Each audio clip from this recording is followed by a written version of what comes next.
আসসালামু আলাইকুম।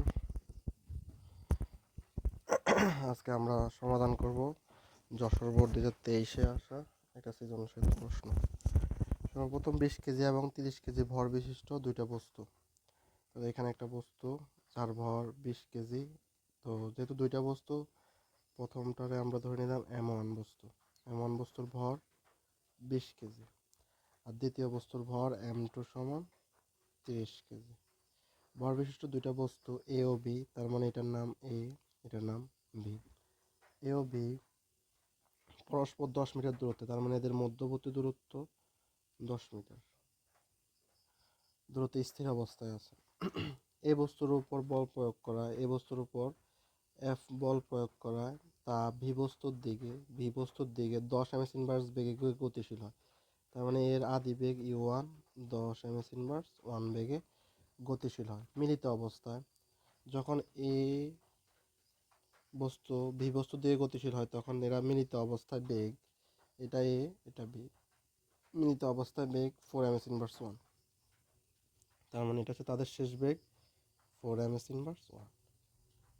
দুইজনেরই শেষ বেগ 4 ইনভার্স 1। তাহলে আমরা লিখতে পারি B1 সমান B2 সমান 4 ইনভার্স 1। প্রথম প্রশ্ন বলছে উদ্দীপকের আলোকে বস্তু দুটির মধ্যবর্তী মহাকর্ষ বল নির্ণয় করো। তো আমরা জানি মহাকর্ষ বল সমান সমান মহাকর্ষ বল F সমান সমান G into M1 M2 by R square. G হচ্ছে যে মহাকর্ষ ধ্রুবক, এই ধ্রুবকের মান হচ্ছে কনস্ট্যান্ট একটা মান 6.673 ইন্টু 10 ইনভার্স 11। আর M1 হচ্ছে প্রথম বস্তুর ভর, M2 হচ্ছে দ্বিতীয় বস্তুর ভর, আর হচ্ছে এদের মধ্যবর্তী দূরত্ব। তো দূরত্ব হচ্ছে 10 মিটার। আমরা লিখতে পারি 6.673 ইন্টু 10 ইনভার্স 11 ইন্টু M1 বস্তুর ভর হচ্ছে 20 কেজি, M2 বস্তুর ভর 30 কেজি ডিভাইডেড বাই এদের মধ্যবর্তী দূরত্ব 10 মিটার, তাহলে 10 স্কোয়ার। এতটুকু ক্যালকুলেশন করলে আমরা পাবো 4 ইন্টু 10 ইনভার্স 10 বলের একক নিউটন। তাহলে এটা হচ্ছে এ এবং ভি, অর্থাৎ উদ্দীপকের দুইটা বস্তুর মধ্যবর্তী মহাকর্ষ বল। পরবর্তী প্রশ্ন,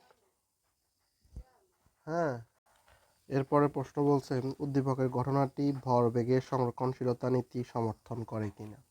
আমরা জানি ভরবেগের সংরক্ষণশীলতা নীতি বলতে বোঝায় আদি ভরবেগ সমান সমান শেষ ভরবেগ, অর্থাৎ M1 U1 plus M2 U2 সমান M1 B1 plus M2 B2।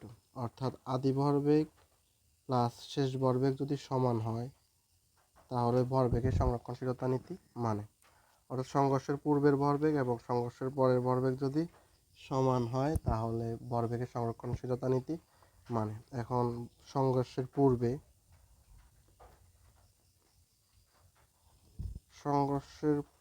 পূর্বে বস্তুর ভর হচ্ছে 20 কেজি M1, তাহলে M1 হচ্ছে যে 20 কেজি, আর আদি বেগ U1 হচ্ছে 10 কেজি 10 ইনভার্স 1, আর M2 হচ্ছে 30 কেজি। যেহেতু ইউ টু স্থির ছিল, তার মানে দ্বিতীয় বস্তু যেহেতু স্থির ছিল তাহলে U2 হবে 0 ইনভার্স 1, দ্বিতীয় বস্তুর বেগ হবে 0 ইনভার্স 1। তাহলে সংঘর্ষের পূর্বে মোট ভরবেগ হবে M1 U1 plus M2 U2। তাহলে M1 হচ্ছে যে 20 প্লাস U1 হচ্ছে 10 প্লাস M2 30 U2 0। তাহলে এতটুকু ক্যালকুলেশন করলে আমরা পাবো 200। ভরবেগের একক হচ্ছে যে কেজি ইনভার্স 1। এটা হচ্ছে সংঘর্ষের পূর্বের ভরবেগ। সেমভাবে আমরা সংঘর্ষের পরের ভরবেগ, তো সংঘর্ষের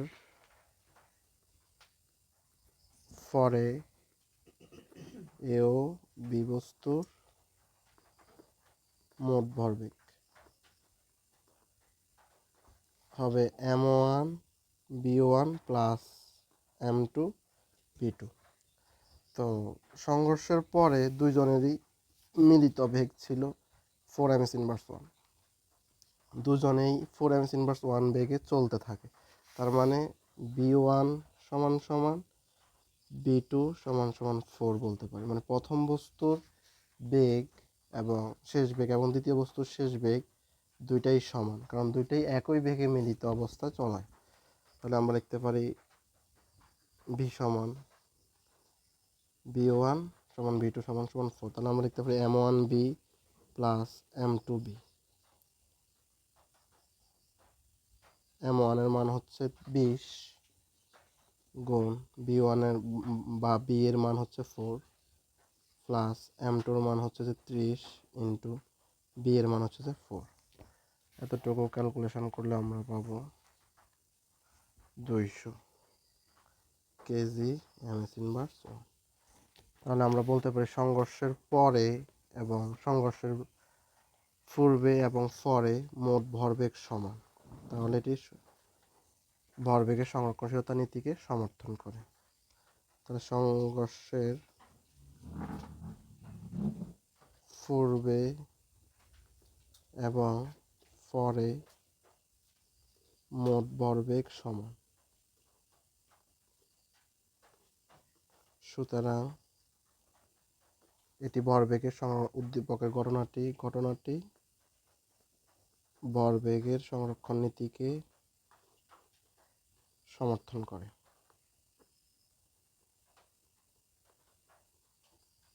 সমর্থন